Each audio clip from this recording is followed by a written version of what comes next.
At the National Referral Hospital here in Mulago for a CT scan, you know that your patient has to be tested. And because the machine works on about 50 patients per day. And these are some of the people who have been waiting for hours for their turn.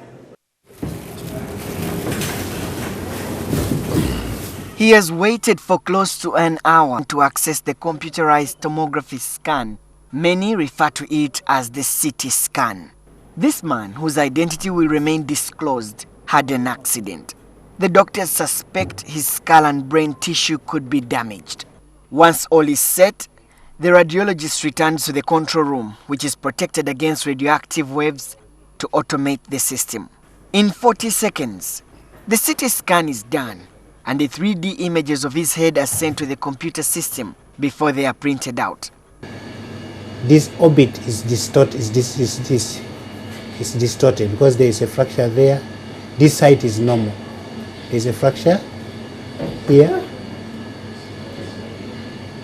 As you can see, this site is normal. He is barely out of the door before another patient is allowed in. The patients are many, and the medical personnel here work tirelessly to clear them all. This is an everyday story. Uganda has only 2 CT scans in public hospitals. This is the first, and the second is in Mulago Hospital. The hospital has started the procurement process for a new CT scan. We are going to procure imaging equipment, and in imaging equipment we are going for the highest models: CT scan, X-rays, ultrasound. They have set aside $18 million for new sophisticated medical equipment. We are going to buy a linear accelerator for treatment of cancers, very precise equipment. Under cancer treatment, we have brachytherapy and many others, cancer treatment. We are going to buy surgical instruments worth about $890,000 that are used for specialized operations, kidney transplant, heart surgeries, brain surgeries, name it. The National Hospital is looking towards better service delivery. The hospital administration says some of the equipment is expected next month, while the CT scan is set for 2016. The current CT scan was procured in 2010 at 5 billion shillings. Its operation have since been affected by the unstable power supply. Sometimes you get very high voltage, and these machines are designed to have a very smooth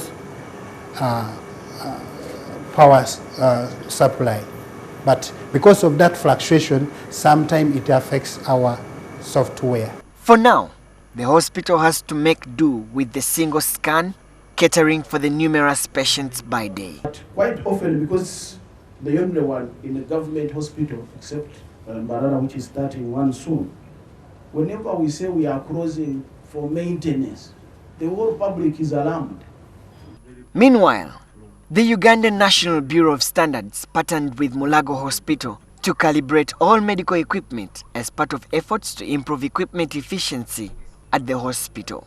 These efforts come as Mulago Hospital embarks on the ISO certification as a world-class medical service center. Solomon Serwanja, NTV.